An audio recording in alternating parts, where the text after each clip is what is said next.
Deus te abençoe. Que bom, estamos juntos para mais um Papo Teológico, um programa da Igreja Missionária Evangélica Maranata e do Instituto Bíblico Maranata. Aliás, você pode seguir a Maranata por meio das redes sociais, Facebook, Instagram, e também se inscrever no canal do YouTube e marca lá o sininho para você receber os nossos vídeos a cada programação da Igreja Maranata e do Papo Teológico.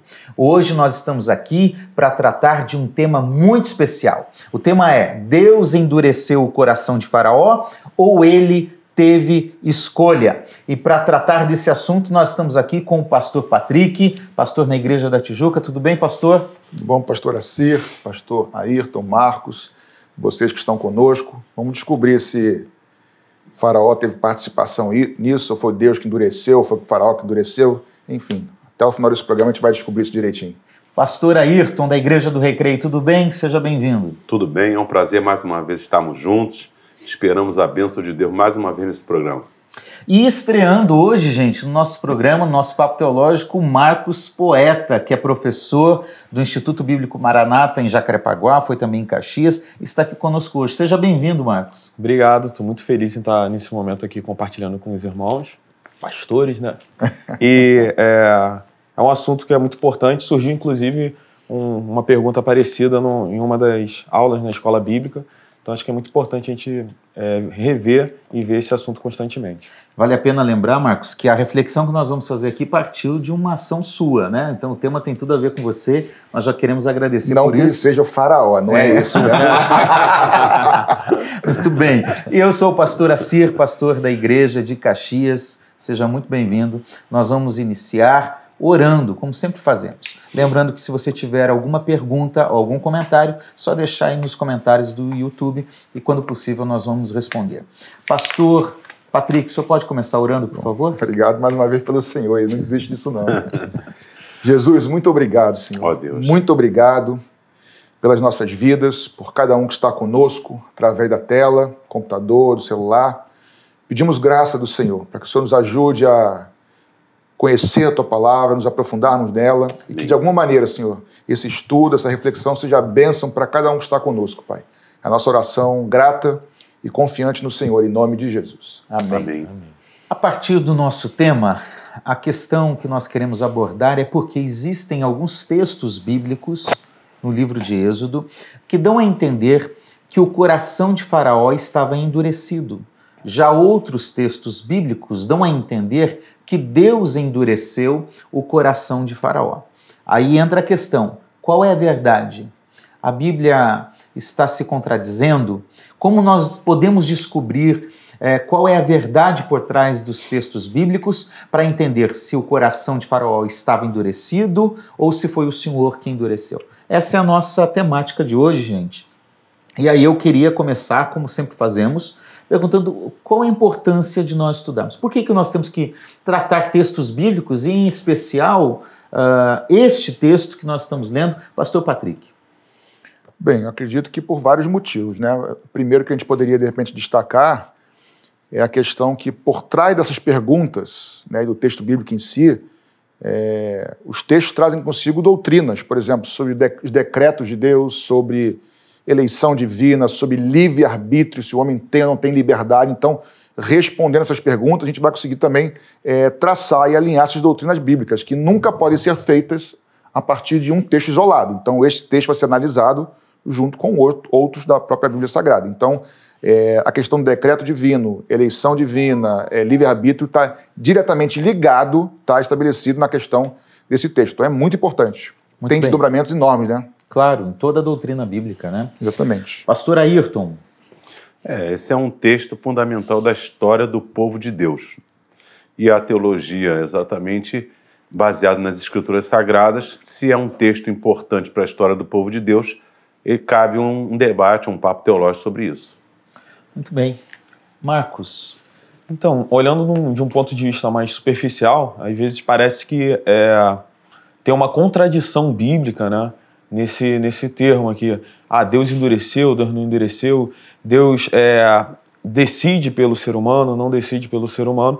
Então, fazer um comentário a respeito desse texto, ele tem essa função também de estabelecer se tem a contradição ou não, ou se são textos, né, complementares. Muito bem. E é claro, gente, é bom a gente lembrar também que, não diferente de Faraó, tem muita gente endurecendo o coração hoje. Né? Então esse texto não serve só para Faraó, para Israel. Ele tem um princípio atemporal que nos alcança hoje. Então serve também de advertência para nós. Ele não é apenas conceitual, mas ele é prático também. Aliás, a Bíblia é prática e não somente conceitual. A teologia tem que ser prática. Se aplica a nós, no nosso dia a dia. Tem relevância para o nosso dia a dia. Hebreus 3 fala, né? Se hoje você ouvir a voz do Senhor, não endureçais o vosso coração. Né? É isso mesmo. Então, essa é a perspectiva. Agora, vamos para o texto bíblico, porque a gente está fazendo uma análise de texto bíblico e eu acho que é importante nós lermos. Né? O primeiro pressuposto que nós vamos analisar é nas referências em que a Bíblia diz que o coração de Faraó está endurecido. Podemos ler, por favor, pastor Patrick, Êxodo capítulo 7, versículo 14? Sim, diz assim: Então disse o Senhor a Moisés: O coração de Faraó está endurecido, recusa deixar ir o povo. Uma declaração clara de que o coração de Faraó estava endurecido. Em condição de endurecimento, né? Está ali já no momento estático, né? Dessa forma. Pastor Ayrton, nós podemos ler outros textos em Êxodo ainda, a partir de uma segunda perspectiva, que tem a ver com o tema que nós estamos tratando. A Bíblia diz que Faraó endureceu o seu próprio coração, ou seja, há um ato deliberado, intencional do próprio Faraó de endurecer o seu coração. Podemos ler? Podemos. Êxodo capítulo 8, versículo 15, e leia também, por favor, o 32. Ok. Vendo, pois, Faraó que havia descanso, endureceu o seu coração e não os ouviu, como o Senhor tinha dito. Mas endureceu Faraó ainda esta vez o seu coração e não deixou ir o povo. Muito bem, Êxodo 9, 34 e 35 nós não vamos ler, mas trata da mesma questão, ou seja, nós temos aí em sequência 3 textos bíblicos afirmando exatamente essa perspectiva de que o próprio Faraó tomou uma decisão deliberada, intencional, de endurecer o seu coração. Marcos, a terceira perspectiva que nós podemos tratar é quando a Bíblia diz que o Senhor endureceu o coração. Aí que entra a dúvida. Aí que está o problema. Até aqui estava tudo bem, né? Aí que entra a dúvida. Vamos ler esses textos? Por favor, leia o texto principal de análise, que é Êxodo 7:3, e depois Êxodo 9:12, por favor. O Êxodo 7:3. Eu, porém, endurecerei o coração de Faraó e multiplicarei na terra do Egito os meus sinais e as minhas maravilhas. Êxodo 9:12 diz: Porém, o Senhor endureceu o coração de Faraó e não os ouviu, como o Senhor tinha dito a Moisés. Muito bem, é bom lembrar, gente, que no 10:27 e 11:10 a mesma perspectiva, nós não vamos ler. Mas, ou seja, vamos lá, agora a gente está com um problemão aqui para resolver. Nós temos textos afirmando Faraó endureceu o coração. E num segundo momento nós temos textos afirmando Deus endureceu o coração de Faraó. E aí eu pergunto aos Afinal de contas, né? Quem endureceu, né? Quem endureceu? Foi Deus ou foi o próprio Faraó? Exatamente. E aí eu sou só o âncora, o apresentador. Hoje está mais tranquilo. Agora é com vocês. Então a minha pergunta é, qual é a verdade? Né? O que nós podemos entender? Como nós podemos perceber? O Marcos falou muito bem na introdução o seguinte: os textos estão se contradizendo ou eles podem ser lidos de uma forma complementar? Né? Pastor Patrick. Não, de cara, se eu fosse responder ao Marcos, que é uma pergunta retórica, obviamente, daí que eu sei, para você que está conosco assistindo, obviamente que não é uma contradição, até porque nós cremos na inerrância da palavra de Deus, a sua infalibilidade também. Então, pode parecer uma aparente contradição. E realmente parece, não tem problema em identificar isso. Mas entendendo que a Bíblia, vamos lá, a Bíblia responde à própria Bíblia. Então, se há um questionamento bíblico, tem que responder à própria Bíblia. O que parece aqui contraditório, ele é na frente esclarecido. Então, nós temos que, por exemplo, estudar outros textos, por exemplo, entender toda a história, e não versículos. Qual é a história toda desde o chamado de Deus com Moisés para libertar o povo, quem era Faraó, como é que se comportava Faraó, a gente vai entender que não é e não há contradição nenhuma. As duas coisas podem ser realidades bíblicas e a Bíblia não está equivocada em nenhum momento. É isso aí. Não está. Pastor Ayrton, o que mais a gente pode entender nessa perspectiva? Para nós começarmos a, daqui a pouco, entrar no texto e ler e fazer essa complementação, então, para entender a verdade desta história. Sim, a gente tem que... eu nunca achei que houvesse contradição no texto. É apenas a forma de colocação do texto. E na minha humilde opinião, cada idioma tem a sua maneira de se expressar, que para um outro idioma pode parecer que é uma ação deliberada de Deus endurecer a Faraó. Então, na minha opinião, a nossa dificuldade está exatamente em entender essa expressão, Deus endureceu o coração. Porque aí a gente tem que analisar a Bíblia, se Deus endurece o coração, ele é a causa de Faraó estar daquele jeito. E como Deus pode estar irado com o Faraó fazer aquilo que ele quis que fizesse? Então, não há contradição, há um complemento, há uma consequência das ações. Na minha opinião, é apenas consequência e não contradição. Vocês entendem que é importante a gente analisar não só o texto, a gente está analisando os textos aqui, a história específica, mas também a partir de uma teologia bíblica no geral. Por exemplo, o Marcos trouxe Hebreus, que diz exatamente sobre Deus endurecer o coração, ou dizer, melhor dizendo, né, não endureça o seu coração, ou seja, uma condição humana de endurecimento. A teologia bíblica no geral, análise de outros textos, de outras histórias, a complementação por meio das doutrinas bíblicas, aquilo que nós cremos, isso ajuda? Ajuda. Sim. E, na verdade, eu acho que às vezes a gente, como leitor, como o hermeneuta, alguém que vai interpretar, a gente às vezes faz afirmações e perguntas que nos escravizam. Você fala, por exemplo, assim, ou concluo logicamente, porque nem tudo que é lógico é verdadeiro. Essa é uma outra questão. Pode ser lógico e não ser verdadeiro. Então, se Deus endureceu o coração de Faraó, então não foi Faraó que endureceu o coração dele. Essa é uma lógica, mas por que Deus não pode ter endurecido e Faraó também tem endurecido? Por que uma coisa elimina essa dicotomia? Por isso que eu falei que é consequente. Exatamente. Se a gente parte disso, a gente fecha a questão, então não tem solução.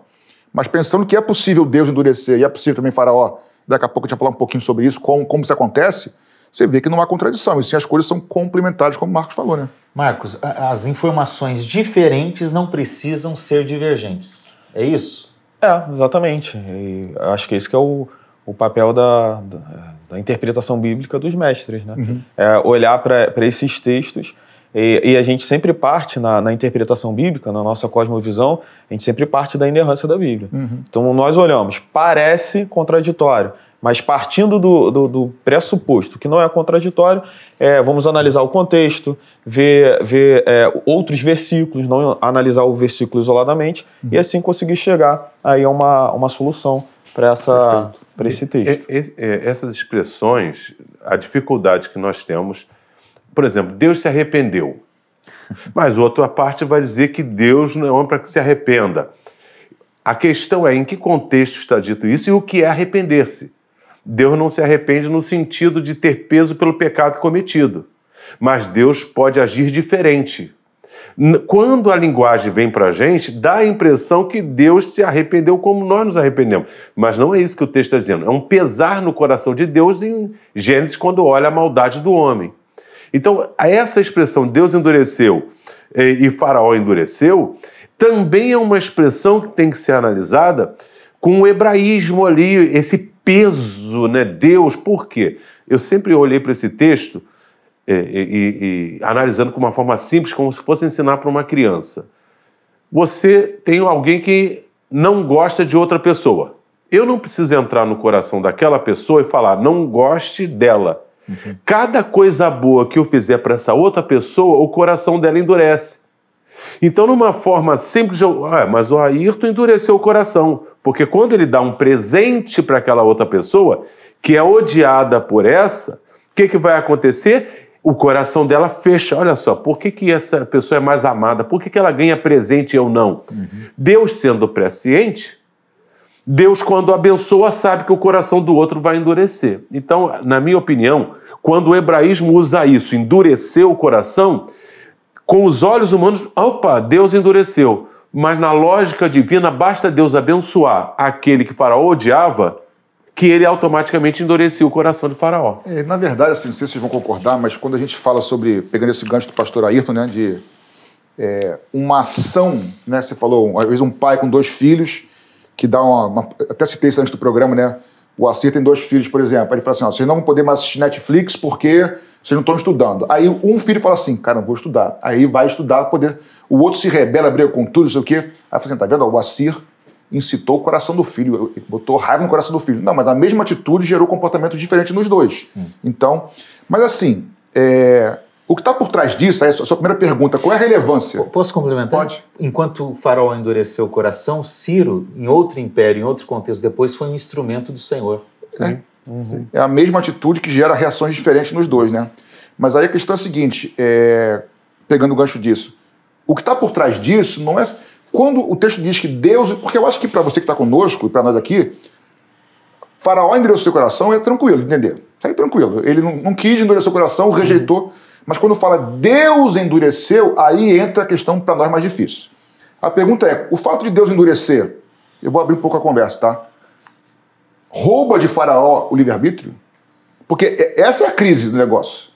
Essa é a crise. A tua primeira pergunta, qual é a relevância? Eu falei para você, a questão que está ligada com o decreto de Deus, com o livre-arbítrio. Endurecer o coração de alguém significa que esse alguém não tem livre-arbítrio? Precisamos responder isso, porque para algumas pessoas Deus faz tudo, o outro não... Você comentou no começo da... Faraó não teve participação em nada? Porque se não teve, como é que vai ser julgado? Como é que um Deus julga alguém que não tem escolha? E atribui culpa a algo que ele mesmo não decidiu. Não vamos entrar muito nisso aí, porque saiu o nosso outro programa que já gravamos há um tempão sobre, enfim, livre-arbítrio, predestinação, mas tá no texto isso aqui. Sim. Tá no texto. Mas querendo ou não, pastor Patrick, aqui a gente também tem uma polarização entre o calvinismo e o arminianismo. Com todo respeito aos nossos irmãos calvinistas, que amamos, são nossos irmãos. Exatamente. São amigos da nossa igreja, nós somos amigos deles. A gente convive numa boa. Convivemos numa boa, mas a questão é exatamente isso. Um calvinista vai olhar para esse texto e vai dizer, é exatamente isso, Deus endurece quem ele quer. E aí faz uma ponte com a citação de Paulo em Romanos sobre esse texto, dizendo, tá vendo? Ele tem misericórdia de quem ele quer, ele endurece o coração de quem ele quer. Então, e um arminiano vai lidar tranquilamente com essa questão, entendendo, olha, sim, há uma ação de Deus, mas há uma ação humana porque a ação de Deus não isenta a responsabilidade humana. Correto? Sim. Assim, pastor, os teus filhos, teus filhos na cabeça hoje, né? Segundo exemplo. Eles passaram por aquela... Teus também, naquela idade, assim, os teus vão chegar lá, tá? Chegando. Pai, mas por quê? Por quê? Tem a época do porquê, não tem na criança? Por quê, por quê, por quê? A questão que diferencia o calvinismo do arminianismo não é nem a questão do decreto em si, creio eu. Que o texto diz que Deus endureceu. Não é essa? Mas por quê? Porque Deus quer. Mas por que Deus quer? Esse é o grande diferencial. Porque Deus desejou? Ou porque Deus conheceu, anteviu, ou outros motivos? Então, essa é a grande diferença. Porque Deus decretou, que Deus endureceu. Mas vamos depois desenvolver por que isso aconteceu. Eu acho que tem explicações para isso. Muito bem. Gente, o Marcos falou no momento anterior, dizendo o seguinte, o texto não pode ser visto isolado. E a gente não está vendo o texto isolado, nós lemos vários textos bíblicos. Mas a história não começa em Êxodo 7. Né? A gente tem uma perspectiva anterior, e eu acho que valeria a pena a gente ler esse texto.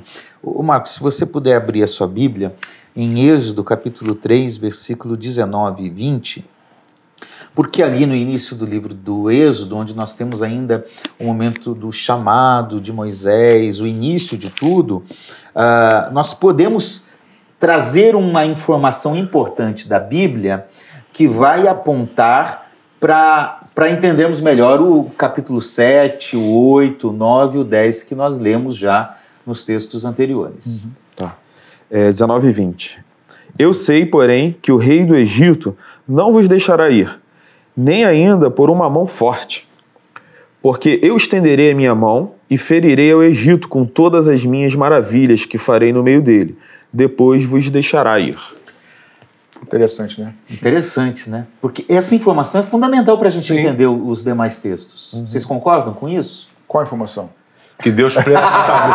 Não, a gente sabe, para ajudar quem está conosco, né? Deus sabia. Sou eu que faço essa pergunta. Desculpa. É a presciência, né? A presciência de Deus. O texto diz que Deus sabia, já no capítulo 3, que lá na frente, no capítulo 7, 8, Faraó não deixaria que o coração. Então Deus sabia disso. Isso antecede, né? Qual a importância da presciência aí, Marcos, nesse sentido? Então, a presciência, Deus vai agir de acordo, é o que nós vemos nos textos bíblicos, né? De acordo com a atitude dos homens. Então, quando Deus antevê, né, ele tem essa presciência do que ia acontecer, dá para entender essa questão do endurecer o coração.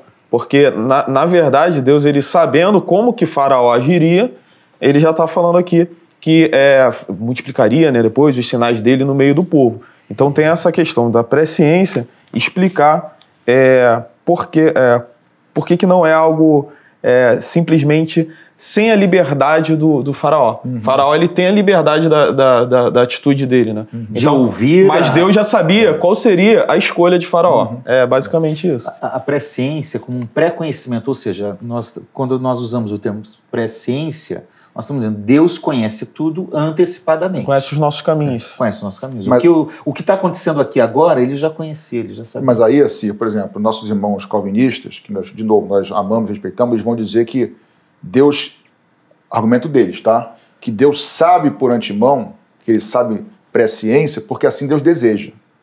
Então, eles não diferenciam presciência de vontade de Deus, o que para mim, eu discordo totalmente. Mas aí nós caímos naquele problema, se ele é o causador... Exatamente, porque assim, a Entendeu? pergunta é, tudo o que acontece no mundo, tudo, sem exceção, tudo é da vontade de Deus? Pode responder, me ajuda aqui. Eu creio que não. Não, claro que não. Então, estão na permissão, Senão mas nem vai tudo é falar vontade. que Deus quer que tenha peque. pecado. Exatamente, e nesse texto também. Então assim, presciência não é sinônimo de vontade de Deus eterno, não é. Que é um fatalismo, Um né? fatalismo, entendeu? Um autoritarismo. E isso não quer dizer que Deus perca a sua autoridade, não. A autoridade é a sua soberania. Deus continua. Aí que tá. Deus é tão soberano que, mesmo dando liberdade ao homem, ele continua soberano. Muito bem. Ou seja, a liberdade não anula a soberania. Pelo contrário, ela enaltece ainda mais. A soberania é maior quando, mesmo dando liberdade, você não Exatamente. perde o controle. Exatamente. Muito bem. Aí, Marcos, então a primeira informação eu já sei que ele vai resistir, que ele não vai aceitar. Em Êxodo 3, né? Em Êxodo, capítulo 3, versículos 19 e 20. Êxodo 4, 21, por favor, continue lendo para nós aí. E eu vou pedir ao pastor Patrick para abrir Jeremias 17, 10, porque num texto complementar, de um tempo posterior, nós temos uma informação importante para ajudar a entender essa questão aqui. É só depois disso, o Marcos, dessa consciência, dessa presciência, que Deus diz que vai endurecer o coração de Faraó. 4, 21, por favor. E disse o Senhor a Moisés: quando voltares do Egito, atenta que faças diante de Faraó todas as maravilhas que tenho posto na tua mão, mas eu lhe endurecerei o coração para que não deixe ir o povo. Diante da presciência de Deus, Deus então está confirmando esse fato. Muito bem, mas a gente ainda vai continuar tratando alguns assuntos. Leia, por favor, Jeremias 17, 10. Jeremias 17, 10 é bem interessante. Diz assim: eu, o Senhor, sondo o coração. Eu provo os pensamentos para dar a cada um segundo os seus caminhos, segundo o fruto das suas ações. Então Deus sonda o coração, Deus prova os pensamentos e dá a cada um segundo os seus próprios caminhos. Não Isso é segundo o fantástico. caminho de Deus. Exatamente. Não de um determinismo. E se a gente comparar com Ezequiel, que o Senhor diz: eu, Senhor, não tenho prazer na morte do ímpio. Antes que ele se arrependa, se converta, Deus não pode sofrer de esquizofrenismo. Ou Deus tem prazer na morte do ímpio ou não tem. Ele não tem. Então, por se Faraó causou essa ojeriza em Deus, a única explicação é que Faraó, de uma forma contumaz, tenha se colocado contra Deus. E aí a consequência é, ele está endurecido, não vai se arrepender, eu vou tolerar, o texto vai dizer isso, Deus suporta ele mais, porque Deus poderia acabar com a história na primeira conversa. Moisés foi lá, não vou deixar, acabou a conversa. Deus, você vai endurecer? Então essa coisa vai crescer para eu vou mostrar quem tem poder mesmo. Muito bem. Marcos, nós podemos também dizer que Deus, em alguns momentos, nesse propósito, ele tendo ciência do fato inicial de que Faraó iria endurecer o coração, do processo das 10 pragas e do final da libertação, nós podemos afirmar que Deus, em alguns momentos, cerceou a liberdade de Faraó. Com que propósito? Qual era o objetivo ali? Nós vemos que nos próprios textos que é para multiplicar os feitos de Deus ali no Egito e com isso fazer Deus conhecido. Então a gente vai ver que de início, né, na verdade é Faraó que endurece o coração, né? Uhum. Mas depois Deus, para deixar com base no livre-arbítrio dele, né, na escolha de Faraó, ele vai endurecer o coração agora para multiplicar os sinais dele no Egito. Uhum. Até porque Deus já tinha se revelado ao Egito, se a gente olhar para Gênesis, né? Uhum. Olha como que Deus foi gracioso com a vida de José lá no Egito, né? Uhum. José, ele graças a Deus usando a vida de José, o Egito não passou por um momento de fome absurda, né? Sim. Então Deus já tinha se revelado como graça para o Egito. Agora Deus estava se revelando como juízo, né? O próprio Êxodo 7:3, que nós já lemos, diz isso, né? Que ele multiplicaria os sinais no Egito. Né? Havia ali uma ação intencional de Deus. E também, Pastor Patrick, de anunciar o nome de Deus, correto? Por meio dos sinais, por meio das maravilhas contra... Ali tinha uma questão também que não vamos aqui mergulhar nisso, a questão de cada uma das pragas, o simbolismo dos deuses do Egito, né? Uhum. Que Deus estava se colocando acima deles, até porque... Eu acho que é importante falar um pouquinho isso, que cada praga tem a ver com um juízo sobre uma divindade. E o próprio Faraó era uma divindade. O primogênito, que é a última praga, o primogênito, Faraó se achava divino. Então o que era o primogênito? Era perpetuar dele. Era o próximo Deus. É o próximo Deus. Então Deus foi quebrando cada divindade. Ram, Nilo. Deus foi ponto a ponto tirando do Egito aquela falsa confiança. Aliás, Romanos 1. Já que amaram a criatura em lugar do Criador, Deus o que fez? Entregou eles às suas próprias paixões. Não é isso que o texto diz? Então é a mesma coisa. Já que o Egito queria e Faraó foi quanto mais, Deus só deu tempo para que essa maldade dele se multiplicasse e ele mostrasse que ele tem mais poder do que a maior maldade do Egito, ou maior divindade. É bom lembrar, gente, que Faraó não é uma pessoa específica, mas era um título atribuído ao governante uma função. Quase como fosse um rei, né? Fosse um rei, um monarca. Rei. Tanto que no texto ele fala o rei do Egito, né? Isso coloca como rei do Egito. Gente, assim então, interpretando todos esses textos, Êxodo 3, 4, 7, 8, 9, 10, todos esses, o contexto todo. Pastor Patrick, nós podemos entender dessa forma, que o coração de Faraó já estava inclinado para resistir a Deus. Uhum. Então, por isso, nós podemos atribuir a culpa do endurecimento, não a Deus, mas ao próprio Faraó. Correto isso? Correto, e aplicando isso, mas retirando isso não somente do texto, mas como princípio, uma doutrina bíblica, que o homem é responsável pelos seus atos. Então, nós cremos que o homem tem a liberdade de escolha e, por isso, é responsável pelos atos. Faraó também. Pegando o gancho aqui do Marcos, eu achei muito legal que ele falou a questão do que Deus... Olha que legal. Deus já tinha se revelado anteriormente ao Egito na época de Moisés. Você usou a expressão de José, graça, mas aqui como juízo. Achei muito legal. Por quê? Aí você falou assim, Marcos, que... agora a pergunta do Assir. Êxodo 3 diz que Deus já sabia de antemão que quando ele viesse para libertar o povo, Faraó iria resistir. O endurecer aqui significa resistir à vontade de Deus. Então Deus já sabia, Deus não predeterminou, não é isso? Deus não estipulou, Deus não desejou, porque Deus não tem prazer na morte do ímpio, mas Deus sabia que Faraó ia endurecer. Ponto. Começa esse endurecimento. Deixe meu povo ir. Faraó endureceu seu coração. Deixe meu povo ir. E ele endureceu seu coração. Deixe meu povo ir. E vai praga 1, praga 2, praga 3, praga 4, deixa meu povo ir. Chega um momento em que Deus endurece. Então, aí eu pego o gancho do Marcos. Se lá em José Deus manifesta sua graça, um Deus de graça, aqui é um Deus de juízo. E aí o que o Ayrton falou. Romanos 1 vai dizer o seguinte, que a ira de Deus, o juízo de Deus, é manifesto sobre toda iniquidade, Romanos capítulo 1. Porque tendo conhecido como Deus, não o adoraram, não o reconheceram como tal, pelo que Deus os entregou às suas paixões do seu próprio coração. Então, na verdade, o que essa história está dizendo é o seguinte: o endurecimento é de Faraó, vocês concordam? De Faraó. Sim. Mas chega um momento em que ele resiste, aí Deus entrega a Faraó seus próprios desejos. Isso é ira de Deus, juízo de Deus. Sim. Então as duas coisas... Na verdade, a Bíblia está cheia disso. Com o que o Romanos fala, né? Que entregou... Ali Romanos é uma outra situação. Mas o princípio é esse. A ira de Deus é entregar o homem aos seus próprios desejos. O que vai ser, fugindo um pouco sem fugir, o que vai ser o tempo da tribulação? Enquanto Cristo, um homem vai governar o mundo. É Deus entregando à humanidade seus próprios desejos, cara. Sim. 2 Tessalonicenses 2:10, já que eles não amaram, não é isso? A verdade.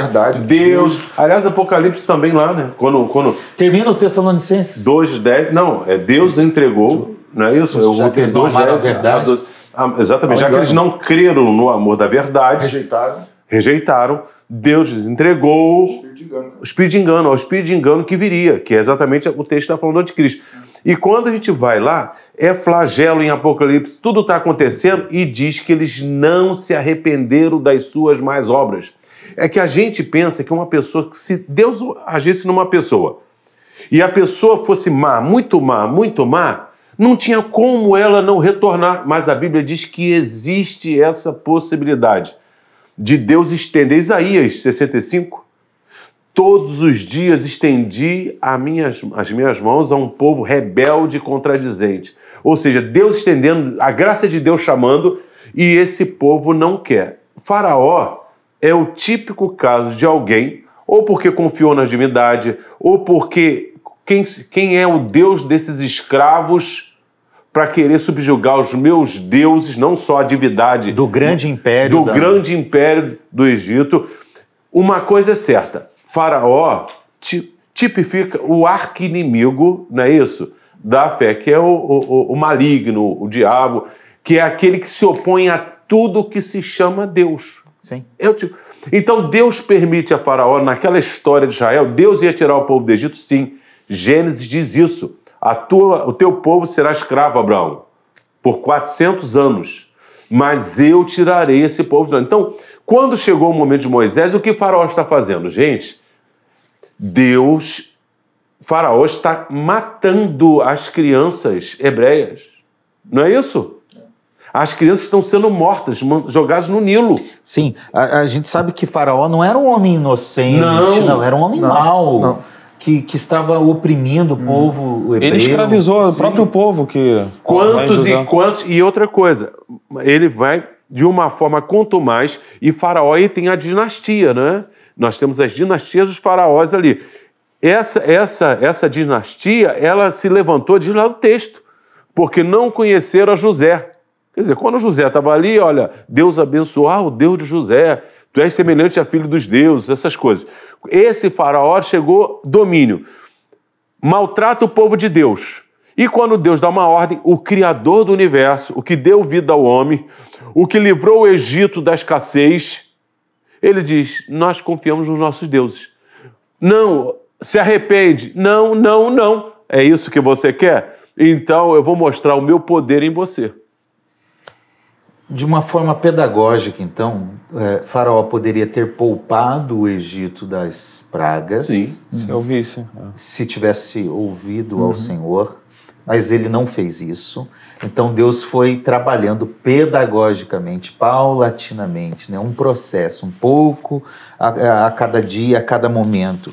Dando advertências severas, Deus traz Moisés várias vezes, fala Faraó, fala Faraó, ou seja, advertências foram realizadas. Que não assim, teriam sentido nenhum, né? Que não teriam sentido. Fazer advertência. É um processo pedagógico de Deus com Faraó e com aquele inimigo. Mas mesmo assim, como resultado disso, Faraó foi endurecendo o coração. Deixa eu te fazer uma pergunta. Tá vendo? Você pode responder. Não sou só eu que sou. Não sou eu que sou âncora, tá vendo? Imagine demais hoje. que contasse uma história em que Deus mandou uma praga que foi destruindo o Egito. Qual pessoa não se arrependeria? A gente, não é possível. Deus manifestando seu poder. Nós só acreditamos que foi possível Faraó esperar 10 pragas para cair em si e deixar o povo ir. Porque Deus... Porque senão eu penso assim, por que Deus permite a maldade? Nós só acreditaríamos que é possível uma pessoa chegar a um nível de maldade tal se Deus permitir que essa pessoa chegue lá. Entendeu? Porque a gente acredita, não é possível, o pastor Assir não faria isso. Aí se Deus tem que permitir que o pastor Assir passe por aquela situação, é possível. E Faraó tipifica o cúmulo da maldade do homem. Deus agindo, mostrando seu poder e ele se rebelando. É uma ação de Deus? Não. A Bíblia diz que em Deus não habita mal algum. E a ninguém tenta. E a gente pode perceber isso, Ayrton, aqui porque quando a gente olha para as 10 pragas, pelo menos nas primeiras 5, me ajudem aí se eu estiver errado, mas pelo menos nas primeiras 5, é Faraó que endurece o coração. Exatamente. Sim. Mas chega um momento que o padrão muda, o texto muda. É interessante isso. Sim. A gente às vezes não percebe esses detalhes. A partir da 6ª praga, possivelmente, é Deus que está endurecendo. Na verdade, assim, eu diria, acho que eu citei isso em algum outro programa nosso, que eu não lembro qual foi agora, qual era o assunto, mas eu costumo pensar da seguinte forma, que o juízo de Deus ou a ira de Deus é o oposto do Pai Nosso. Acho que eu citei em algum lugar. Você já falou isso. Uma vez, né? Que assim, o Pai Nosso nós orando, seja feita a tua vontade. A ira é o seguinte, Deus tenta de tentar de... Por exemplo, deixa meu povo ir. Dá oportunidade. Vai. Tá bom, então seja feita a tua vontade. Aí Faraó, você quer endurecer o coração? Eu tentei 1, 2, 3, 4 pragas, 5 pragas, já sabia. Então seja feita a tua vontade. Ele entrega o homem aos seus próprios desejos. E mesmo assim, mesmo na ira de Deus, juízo de Deus, o desejo de Deus é que haja arrependimento. Sim. Tem um exemplo bíblico que é o rei Manassés, que Deus decreta um juízo, Deus fala do juízo, diz, você vai cativo para a Babilônia, vão fazer isso com você, isso e isso. Diz a Bíblia que lá no finalzinho ele se lembra do Senhor Deus de seu pai e faz uma oração. Diz a Bíblia que Deus restabelece ele, traz ele de volta, coloca ele no trono de novo e tal. Olha só, olha como Deus está atento. A questão é que Manassés, ainda que no último momento, olha o que eu fiz, e retrocede, e Faraó nem no último momento. Até quando os primogênitos são permitidos que eles agora podem ir, logo em seguida ele falou, não quer saber de uma coisa? Vamos atrás deles. É isso aí. Então, claramente, Deus está dando oportunidade a Faraó, como deu a Manassés. Só que em Manassés, ainda que no último momento, houve um sentimento de arrependimento. E em Faraó não haveria nenhum. Nínive também, na história de Nínive, já tinha um juízo decretado contra Nínive, né? Então, assim, já tinha um juízo decretado também contra o Egito. Mas Deus, ele não rejeita um coração quebrantado, né? Talvez, né, assim, especulações, né? Se tivesse uma outra postura, né, Israel sairia, porque era propósito de Deus levar Israel até a Terra Prometida, mas não de uma forma com tantas... Exatamente. Lembrando que nesse contexto, os deuses, eles eram territoriais. Então, talvez esse seja o motivo pelo qual o faraó falou assim, na minha terra aqui, quem manda são nossos deuses. E Deus vai vencer os deuses do Egito na própria terra do Egito, entendeu? Por isso que o Deus não serviu, não é um Deus local, é o Deus de Abraão, de pessoas, de Isaac. Onde eles estão indo, eles prevalecem. E prevaleciam no próprio Egito. Talvez esse motivo de resistência de faraó, né? Sim. Gente, então chega um momento, Deus vai advertindo, chega um momento de não retorno, não arrependimento. Deus entrega, e aí as pragas vão complementando somente essa intervenção divina. Agora, Marcos, tem um momento em que, a fim de mostrar a grandeza de Deus, o poder de Deus, o controle de Deus nesse processo, na natureza, né? Ali usando até as pragas, Deus interfere na teimosia de Faraó, correto? Sim. Isso ocorre também. Sim, eu uso uma figura de linguagem, assim, bem... para ficar bem fácil de entender, né? A ideia do fermento, né? Ali em Faraó já tinha a vontade, a inclinação para fazer o que era contrário à vontade de Deus. Deus é como se ele estivesse só colocando um fermento em algo que já existia ali e aquela vontade dele permanecesse, né, inclinada para fazer o que era contrário a Deus, e assim se multiplicassem os sinais, né? Então, quando Deus endurece, ele não está colocando uma vontade no coração de Faraó. Que Faraó não queria. Na verdade, ele só está pegando o que já tinha no coração de Faraó. Está trabalhando com algo que já tinha ali no coração de Faraó, que era a inclinação para fazer Os pais da igreja tinham uma expressão que dizia assim: o mesmo sol que endurece o barro, amolece a cera. A questão não está no sol, não está em Deus. Mas quando Deus age, alguns se endurecem e alguns amolecem. Muito bem. Gente, indo para o final do programa, nós podemos dizer então aqui que nós entendemos que Faraó teve uma escolha nesse processo. E a partir disso eu gostaria de ler alguns textos bíblicos com vocês. Eu queria que o pastor Patrick abrisse Êxodo 10, 3, pastor Ayrton, Êxodo 8, 1 e 2, e Marcos, Êxodo 9, 17. Tá certo? Vamos perceber como a questão da escolha de Faraó nesse processo, a fala de Deus para ele mostra isso, que ele tinha a opção de falar, não, tá bom, eu vou aceitar, deixa o povo ir, servir no deserto e assim por diante. Vamos lá? Êxodo 10, 3. Ele diz assim, até quando, falando para Faraó, né, até quando recusarás humilhar-te diante de mim? Parece que Deus estaria brincando, vamos brincar, eu vou falar, mas não é verdade, não, porque eu já endureci. Né? Deus quer que Faraó se humilhe, reconheça a ação dele na história. Seria uma fala mentirosa de Deus. Deus brincando, mentindo, né? Usando de algo retórico que não é verdade. É um absurdo entender isso. Não faz sentido, né? Assim, logicamente. 8, 1 e 2, né? Isso. Depois disse o Senhor a Moisés: entra a Faraó e diz-lhe: assim diz o Senhor, deixa ir o meu povo, para que me sirva. E se recusares deixá-lo ir, eis que ferirei com rãs todos os teus termos. Olha o se também, ó. E se? Né? E se. É condicional, né? É condicional. Muito bem. Marcos, Êxodo 9, 17. Tu ainda te exaltas contra o meu povo para não o deixar ir. Olha, exaltação e orgulho do ser humano, né? O grande pecado que vai dominando as pessoas, né? O orgulho, ele incita outros tipos de pecado, e o orgulho é silencioso. Então, essa exaltação é um orgulho próprio do Deus, com letra minúscula, Faraó, que está resistindo à vontade do Deus verdadeiro. E temos que entender que é o Deus dos escravos afrontando os deuses do Egito.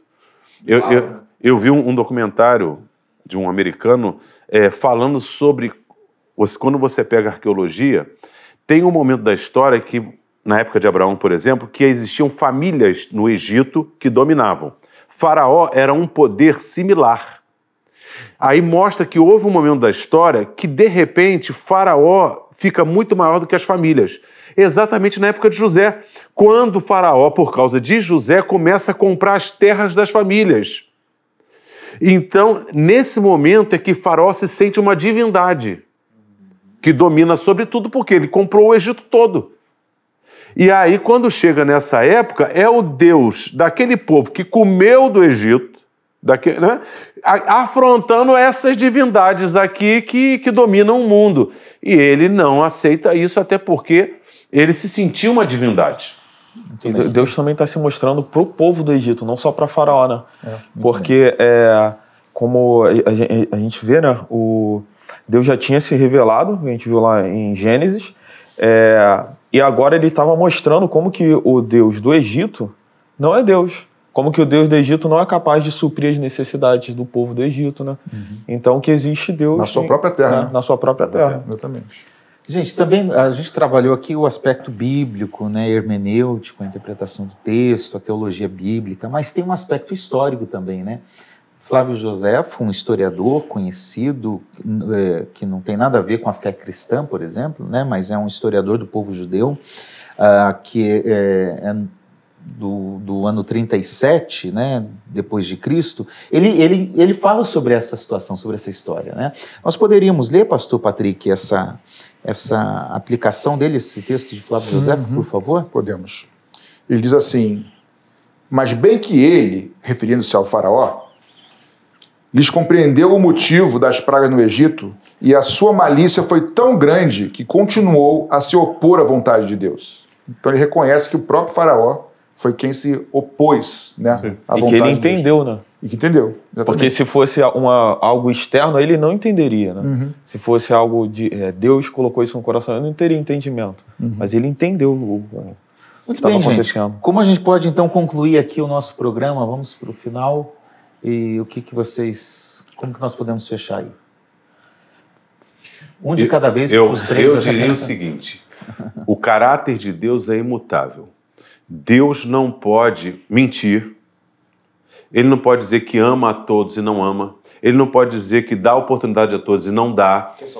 Que quer salvar a todos e não quer. A única possibilidade de eu entender que Deus não tem esquizofrenia é entender que o homem é responsável pelos seus atos e muitas vezes a linguagem bíblica, como Deus endureceu, Deus lhe entregou a própria sorte, parece que Deus está agindo no indivíduo, mas é uma linguagem que expressa apenas que Deus tolerou e já que a pessoa resistiu, como diz Atos 7:51, vós sempre resistis ao Espírito Santo, as pessoas podem resistir ao Espírito Santo, Deus então deixa essa pessoa sofrer e pagar pelos seus pecados. Lembrando, Ayrton, que por vezes a gente chama de antropopatia, antropomorfia, né? Antropopatia é sentimento. Então, às vezes a gente olha uma ação e numa perspectiva humana, homem, sentimento, patia, o sentimento que é comum ao homem se atribui a Deus. Como se arrepender. Morfia, forma, né? Deus se arrependeu, Deus fez a mão de Deus, né? E assim por diante. Então, são aspectos humanos, é linguagem humana para entender a revelação divina. É importante lembrar disso. Eu fecharia dizendo o seguinte. Deus tinha um propósito. O faraó, desconhecendo inicialmente esse propósito, quando esse propósito veio à tona, que era libertar o povo do Egito, faraó, ele mesmo resistiu à vontade de Deus, sem Deus intervir. Porém, Deus já sabia, Deus não gerou esse sentimento em faraó. O faraó endureceu, Deus já sabia. Deus tentou mostrar quem ele é para que se arrependesse, se humilhasse. Até quando você não vai se humilhar diante de mim? Faraó resiste. Aí Deus entrega o faraó aos seus próprios desejos do coração, que era um coração de endurecimento, e aí Deus endurece o coração de faraó de uma forma definitiva, e aí a história se desenrola como o texto está mostrando. Agora, o que isso tem a ver para nós? Porque é possível, às vezes, Deus insistir com a gente, a gente rejeitar, e chega uma hora que o Espírito Santo fala, tá bom, então seja feita a tua vontade. Andarão dois juntos, não estiverem de acordo, chega uma hora, Deus quer andar com a gente. Mas a gente resiste, a gente é tão obstinado, resiste, que tá bom, então seja feita a tua vontade. Aí a gente quebra a cara às vezes, entendeu? Não que não tenha retorno, não tenha volta, tem. Mas que a gente seja um pouquinho mais sensível à voz de Deus, ao propósito de Deus, para não endurecer o coração. E às vezes até botar a culpa no diabo, em Deus e pessoas, quando é a gente que é obstinado em certas coisas, entendeu? Marcos? Olhando para esse texto, né, para a nossa conversa, né, de hoje, eu vejo que o pecado ele é a causa da condenação, não o contrário. Né? Então, o que leva à condenação é o pecado, não é Deus, porque senão a gente chegaria a afirmar, né, que Deus que está pecando. Né? Se Deus que está colocando aquele... E se pecar é errar o alvo, é uma atitude do indivíduo. Então, o indivíduo está errando o alvo. Então, é uma atitude deliberada e, pelo fato de errar o alvo, ele é condenado. Né? É claro que a gente não entrou aqui na questão da graça, né? Presente no Novo Testamento, mas tendo por análise esse texto aqui do Antigo Testamento, basicamente. Muito bem, gente. Então, não é que Deus está maquinando mal, construindo mal e colocando mal no coração das pessoas. Ponto alto dessa história que Deus está dizendo, não sejam como Faraó. Isso. Não endureçam o coração, não resistam, mas deixe que a vontade dele prevaleça, o propósito dele prevaleça. Amém. Né? Vamos orar. Marcos, você pode orar? Claro. Senhor Jesus, muito obrigado por esse momento onde nós podemos conversar sobre a Tua Palavra. Amém, Deus. É sempre maravilhoso refletir sobre a Tua Palavra e sabemos que ao refletirmos sobre a Tua Palavra, o Senhor vai nos esclarecendo, o Senhor vai nos trazendo mais profundidade e raízes no Seu Santo Evangelho. Amém. Que essas palavras ela alcance o coração do ouvinte e que leve a ter atitudes onde nós não venhamos a endurecer o nosso coração, mas tenhamos um coração inclinado para fazer a tua vontade, Jesus. Amém. Essa é a nossa oração, em nome de Jesus. Amém. Amém.